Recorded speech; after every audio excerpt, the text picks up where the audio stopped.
안녕하세요. 김태현 목사입니다. 뚜벅뚜벅 메시지. 오늘은 요한계시록 21번째. 예수님으로 옷 입고 사는 자. 예수님으로 옷 입고 사는 자. 요한계시록 16장 1절에서 21절의 말씀 가지고 함께 뚜벅뚜벅 걸어가겠습니다. 요한계시록 16장은 너무나 무서운 하나님의 마지막 심판 장면입니다. 하나님의 마지막 심판은 하나님이 의로우심이 드러나는 순간입니다. 5절. 천사가 말하기를 주님이 이렇게 심판하셨으니 주님은 의로우신 분이십니다. 7절. 내가 들으니 제단에서 주님의 심판은 참되고 의롭습니다 하는 소리가 울려 나왔습니다. 하나님의 심판이 의로운 이유는 끝까지 회개하지 않을 사람을 심판하는 것이기 때문입니다. 그러면 주님은 왜 요한에게 이와 같은 마지막 심판을 보여주셨을까요? 마지막 심판 자리에 처하지 않기 위하여, 마지막 심판 자리에 처하지 않기 위하여 성도는 어떻게 살아야 하는가를 말씀해 주시고 싶었던 것입니다. 15절. 보아라, 내가 도둑처럼 올 것이다. 깨어 있어서 자기 옷을 갖추어 입고 벌거벗은 몸으로 돌아다니지 않으며 자기의 부끄러운 데를 남에게 보이지 않는 사람은 복이 있다. 주님이 도적같이 임하실 것이라고 했습니다. 주님이 도적같이 임하신다.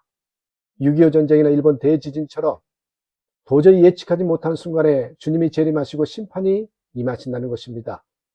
그러므로 성도가 해야 할 일은 세 가지를 말씀하셨는데, 깨어 있어서 자기 옷을 입고 벌거벗은 몸으로 돌아다니지 않아야 한다는 것입니다. 성도들이 예수 그리스도로 옷 입는다. 여러분, 이것이 무엇인지 창세기에 예표적인 사건이 나오죠. 아담과 하와가 죄를 짓고 자신들이 벌거벗은 수치심으로 숨었을 때 하나님께서 짐승을 죽이고 그 가죽으로 옷을 만들어 입혀주셨습니다.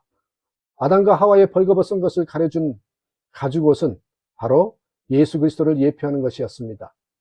이것이 예수님을 믿는 것입니다. 우리 죄를 대신하여 죽으신 예수님을 마음에 영접하는 것이 죄를 가리는 옷을 입는 것입니다. 예수 그리스도로 옷 입었다는 것은 단순히 죄가 가려진 것만이 아닙니다. 우리가 옷을 부끄러움을 가리기 위해만 입습니까? 군인이 군복을 입고 판사가 법복을 입고 의사가 가운을 입은 것이 벌거벗은 몸을 가리려고만 입는 것입니까? 그가 입은 옷은 그가 누구인가, 무엇을 하는 사람인가를 말해주는 것입니다.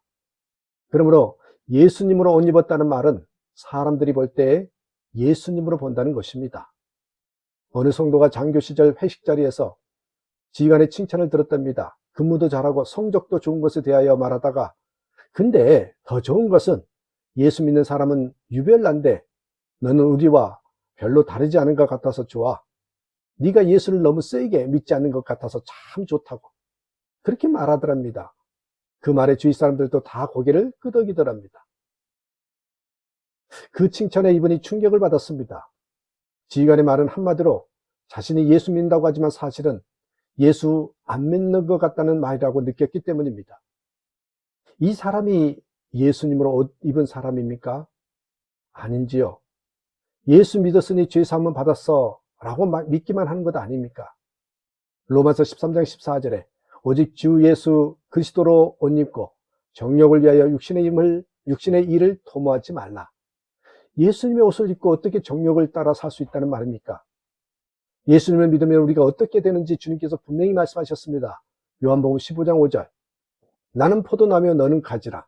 그가 내 안에 내가 그 안에 거하면 사람이 열매를 많이 맺나니 나를 떠나서는 너희가 아무것도 할 수 없습니다. 이 말씀이 정확히 예수 그리스도로 옷 입고 산다는 것이 무엇인지를 말씀하는 것입니다. 가지가 포도나무에 붙어 있으니 누가 보아도 포도나무인 것입니다. 그러니 가족들이 보아도 주위 사람들이 보아도 우리를 보면 예수님 같은 느낌을 받는 것이죠. 우리가 잘 아는 우화 같은 이야기가 있습니다. 부하가 된 쌍둥이 형제가 있었는데 형은 신실하게 성장했지만 동생은 죄악의 길에서 헤매었습니다. 어느 날 밤 동생이 칼을 들고 피투성이가 되어 와서는 자기가 사람을 죽였다는 것입니다. 뒤이어 경찰들이 닥친 것을 안 형은 급히 동생의 옷을 벗으라 하고는 자신이 피투성이가 된 그 옷을 입고 자신의 옷은 동생에게 입히고 칼을 쥐었을 때 경찰이 들이닥쳤지요. 형은 살인범으로 재판을 받고 결국 사형을 당했습니다. 그 동생은 형이 자기 옷을 입고 살인자로 죽었으니 자신은 형의 옷을 입고 형의 삶을 살았다는 것입니다. 이 우화는 예수님의 피로 구원받은 우리들이 어떻게 살아야 하는지를 말해주는 이야기입니다. 주님은 우리의 죄의 옷을 입고 죽으셨습니다.